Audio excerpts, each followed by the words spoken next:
জায়গাটা খুব সুন্দর, কিন্তু এই জায়গাটাকে অ্যাসাইনমেন্টের জন্য পারফেক্ট। সত্যি কথা বলবো, বলো। পড়াশোনার জন্য এই জায়গাটা একদমই ঠিক না। ইরা, আমি তোমাকে জানতে পারি?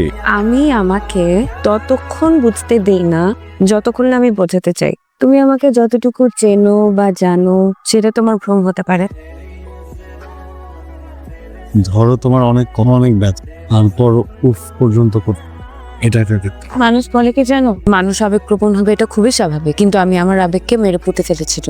আমি না ঘুরিয়ে পেঁচিয়ে কথা বলতে পারি না। সেটা একটা কথা বলি, ইরা, আমি তোমাকে রিয়ন প্লিজ আর কোনো কথা বলো না। শোনো, রিয়ন আমি তোমার কোনো কথা শুনবো না। দিস ইজ ইম্পর্টেন্ট, তুমি কেন বুঝতেছো না? What is important reason? কি বলবা তুমি আমাকে? তুমি আমাকে বলবা তুমি আমাকে ভালোবাসো, তুমি আমার সাথে সারা জীবন থাকতে চাও, এই তো বইলো না। কতটুকু জানো তুমি আমাকে নিয়ে? এতটুকু? আমি তোমাকে অনেক পছন্দ করি রিয়ন, এটার আরেকটা নাম হয়তো ভালোবাসি, কিন্তু আমি আমি এই মোহে আর ঢুকতে চাই না। যেখানে ইচ্ছা যাও, আমি আটকাবো না। কোথায় যাচ্ছ, কেমন আছো, কিভাবে আছো, কখনো জিজ্ঞেসও করবো। একটা জিনিস চাইবো, আমি তো এতগুলো দিন এই চোখে আমার জন্য একটা জিনিস দেখেছি, ঠিক না? মুখ দিয়ে একবারই কথাটা বলে যাও না প্লিজ। ইরা, একটা কারণ দিয়ে যাও যেটা আঁকড়ে ধরে থাকতে পারবো। কি হলো আমার কাছে? ইরা, ইরা,